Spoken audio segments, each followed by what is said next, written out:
Bien-aimé dans le Seigneur, je ne sais pas pour toi, mais l'homme selon le cœur de Dieu, David, pouvait nous le dire dans le psaume 38, verset 4.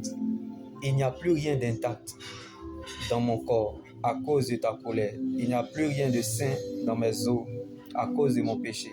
Car mes fautes s'élèvent au-dessus de ma tête.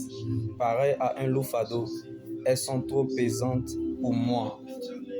Venez à moi, vous tous qui êtes fatigués et chargés. Je vous donnerai du repos. Donc si tu es 3 fois saint,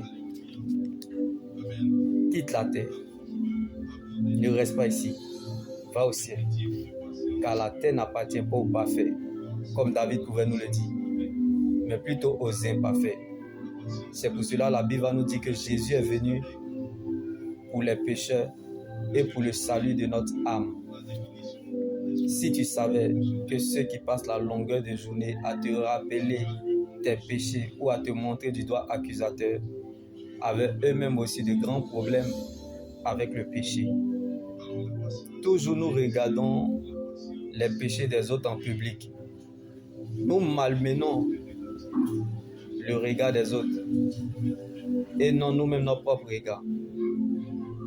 Nous oublions nos propres péchés dans le secret. Alors pour y arriver, changeons nous-mêmes avant de voir les autres changer. Car le péché ferme la bouche de notre témoignage.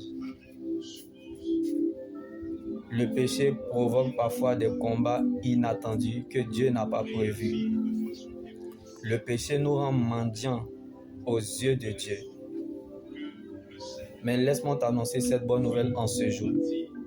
Tu peux te dire que tu n'es pas digne de rentrer dans la présence de Dieu à cause de ton péché. Tu peux même croire que tu n'es pas digne d'être un enfant de Dieu à cause de tes erreurs, de tes faiblesses. Mais laisse-moi t'annoncer cette bonne nouvelle, que personne ne t'a aimé comme il t'a aimé. Il t'a aimé plus que sa propre vie. Il n'a même pas pensé à sa propre vie. Comme il a donné des hommes à ta place et des peuples en échange de ta vie pour te choisir, comme il s'est révélé à toi pour faire de toi son témoin de ce que tu as vu, de ce qu'il te montrera et de ce qu'il te ferait faire voir par la suite. Nous empêchons les gens de voir la gloire de Dieu. Bien-aimés, la gloire de Dieu ne se révèle pas dans la lumière, car la lumière ne se révèle pas dans la lumière. La lumière se révèle dans les ténèbres. Dieu se révèle dans les ténèbres. Ce sont les pécheurs qui expérimentent la gloire de Dieu. Ce sont les pécheurs qui voient la gloire de Dieu. Comme Abraham était un idolâtre. Ses parents furent idolâtres.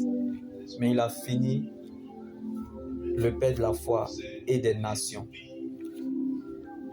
Je ne sais pas pour toi, mais laisse-moi t'annoncer cette bonne nouvelle en ce jour. Dieu est capable de prendre tes faiblesses pour en faire de ça une force principale. Dieu peut utiliser tes erreurs pour en faire de ça son plan, comme Salomon dans la vie de David. Aimer Dieu, c'est d'abord le connaître, bien-aimé.